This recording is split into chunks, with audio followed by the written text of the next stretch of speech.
Hello viewers, good day and welcome to this channel.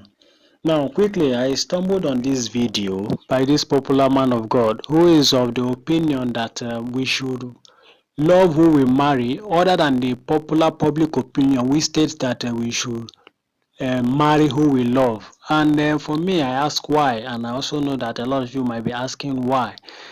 So without wasting much time, in order to help us find out the truth, I'll allow this video to play so that you watch and find out. But meanwhile, if you are joining this channel for the first time, please kindly subscribe and hit the notification button so every time I post a new video you will be notified. And if at the end of the day you like the video, kindly hit the like button so YouTube can recommend the video for others to learn what you have learned. And by the time you are done, let's meet at the comment section to discuss. Thank you very much. Now let's watch the video. I say don't marry who you love. I say love who you marry, because that's what the Bible teaches. If you love somebody and God approves of that person, that's good. It's an added advantage. But you may love somebody and God will say that's not the person. You will sacrifice your love and marry who God says. And so you are asking the question, you say, if I don't marry who I love, who should I marry? You marry the person God leads you to.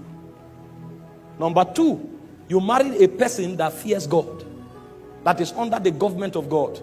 And number three, you marry the person that is compatible with your purpose. If you find these three, you will love that person.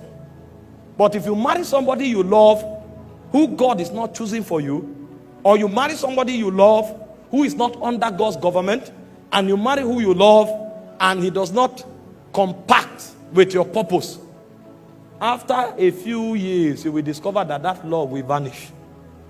Because if you study love itself in context, you will discover that it will be impossible to really get to love somebody that you have not understood and have not trusted.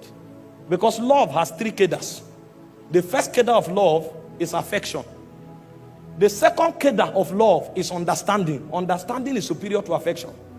If you start working with somebody and you journey for a while, if you can't understand yourself, you will discover that the lack of understanding will destroy the affection that once existed. Because affection is superior to understanding is superior to affection in the ladder of love. And then when you move a bit further, you will now discover that the third ladder or the third rung on the ladder is trust. Trust is superior to understanding. If you don't trust somebody, you will discover that understanding will collapse, affection will also collapse. And so when you are even talking love, you cannot really explore love in its fullness unless as you marry somebody and live with a person for a long time. That's why God commands people to love who they marry. And it doesn't really endorse who you love before you get married. If you do and God chooses that person, it's an added advantage. And if you have studied love also, apart from this ladder that I've explained to you, there are four things you will discover about love. Because there are four words for love in the Greek. The first word for love is phileo. The second word for love is eros. The third word for love is storge.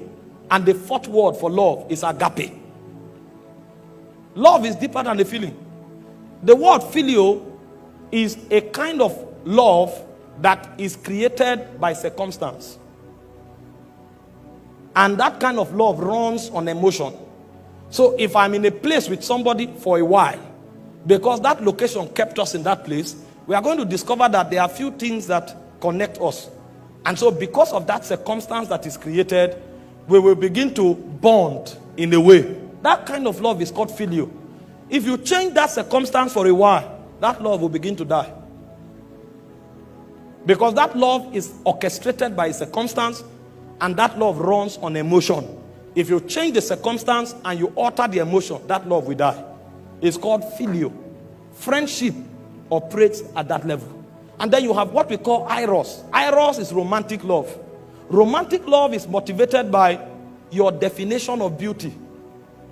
It's an affection that goes in the direction of what you consider to be beautiful. And so, for example, if you consider a fair complexion to be beautiful, when you see somebody that is fair, you will get to develop that kind of affection towards that person. But over time, you will discover that because the glory of man diminishes, a point will come when that affection won't mean, that look won't mean much to you anymore. And ask those who are married, they will tell you. When you get married, you are going to discover that As powerful as sex is, even sex will become a responsibility. It's when you are not yet married that demons are touching your emotion. You say, hey. When you get married, you will know that demons were involved. You saw the lady's leg, you say, Jesus.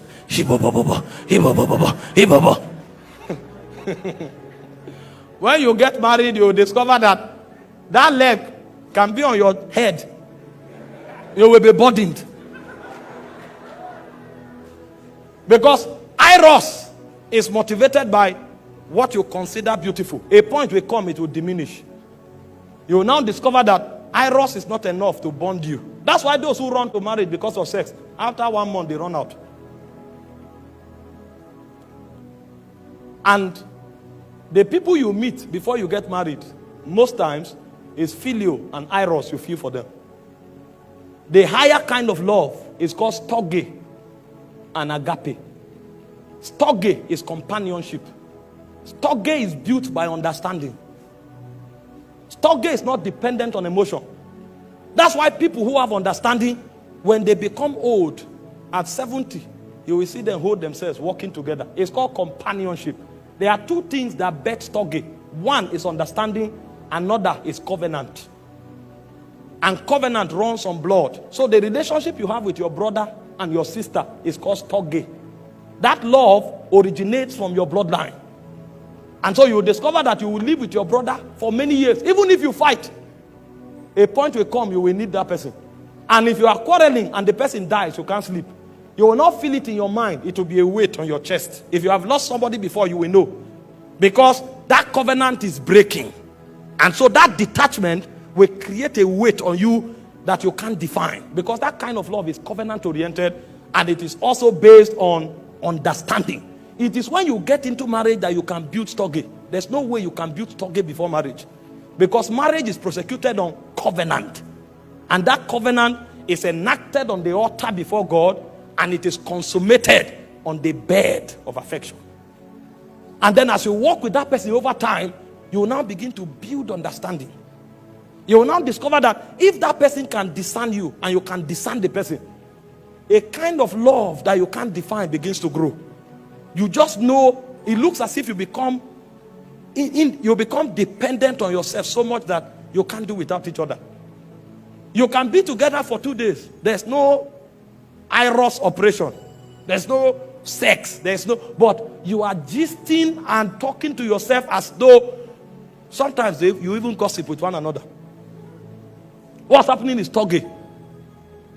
You will discover that in 1 day, you talk to yourself more than 20 times. And it's not that initial. This time around is dependence. Companionship is being formed. But it is rooted in what? Understanding. And understanding takes time. And it's also rooted on covenant. And there's no covenant before marriage. So you can't enter the realm of storge until you get married. And then the final one is agape. Agape is sacrifice. Agape is self-denial. The reason you can build agape is not even because you have a connection with that person. Why phileo is generated by circumstance, Eros is generated by your definition of beauty, storge is defined or generated by understanding and covenant, agape is external. Agape is dependent on the level of trust and obedience you have for another force outside of that marriage. That's why it's called sacrifice. You don't build agape because of your connection with the person. You build agape because of your both connection with a superior being. And so most of the things you do with that person may not be because of that person. It will be because of your loyalty and submission to that being that binds you together. And so many times when you go through a relationship as strong as marriage, you will discover the reason you will stay will not be because of the person. The reason you will stay will be because of your submission to God.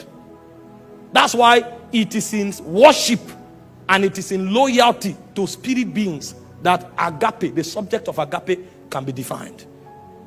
And you cannot build agape until you marry somebody. Forget about the card you wrote some romantic words and sent. Sacrifice is deeper than card. It's death.